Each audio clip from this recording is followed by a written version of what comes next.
The conferral of an honorary degree is the highest honor that the university can bestow and is intended to recognize significant accomplishment and long-standing contributions to the community. The board is pleased to recognize these 4 individuals today for the meaningful impact that they have had on our university, Commonwealth, nation, and the world. Jayne Barnard, would you please approach the podium? Jayne Weeks Barnard, colleague and guide, yours is a career marked by passionate service.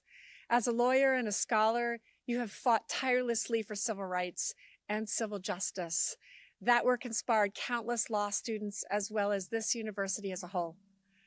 The colleagues and friends who know you best give you a triple crown: book smart, street smart, and politically savvy. A former student says your dignity, your classiness, and kind personality gave her a model for how she wanted to conduct herself as a lawyer and a professional woman.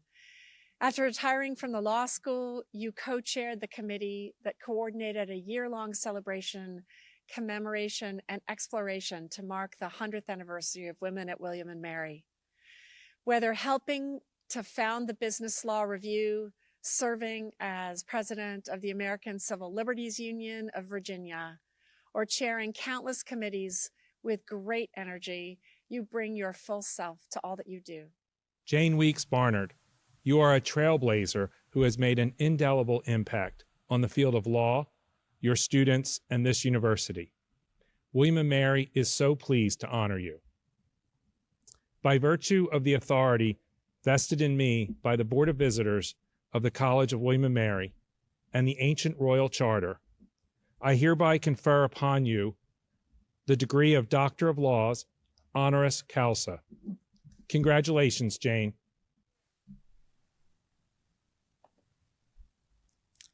President Rowe, Rector Littell, thank you both so very much for this recognition. I know that this recognition is at least as much for the 100th anniversary of women as it is for anything I may have done personally to nudge that along. And because the celebration was such an important part of my life and such an important part of the college's life, I wanted to make sure that I thanked 2 other people without whose work and tireless effort the 100th anniversary would not have been a success. And the first is Valerie Cushman, who was my co-chair and a fount of ideas and good judgment and the capacity to make things happen, and did throughout the year, and she was magnificent. And I'm so grateful to her, and to our executive assistant, Dawn Lambert, who behind the scenes made so many things possible. She processed thousands of emails and hundreds of work orders and scores of contracts, and she did it remotely, which at the time seemed bizarre and now is so commonplace. And it makes me think of the concept that some things are just unimaginable. What was unimaginable in 2017 and 18 is routine now. Remote working, wearing masks, keeping our distance. So much that would have been unimaginable even a year ago at Charter Day of 2020 is routine. And if we had gone back to 1967 and met Karen Eli, Lynn Briley, Janet Brown, 3 young women who came to William & Mary, moved into their dorms as the first 3 African Americans in residence, and asked them, what are the odds that 50 years from now, the college will reach out to you, will retrieve your names, will recount your stories, will honor your courage, will celebrate your lives, and will embrace you avidly across the campus for a year and confer on you honorary degrees?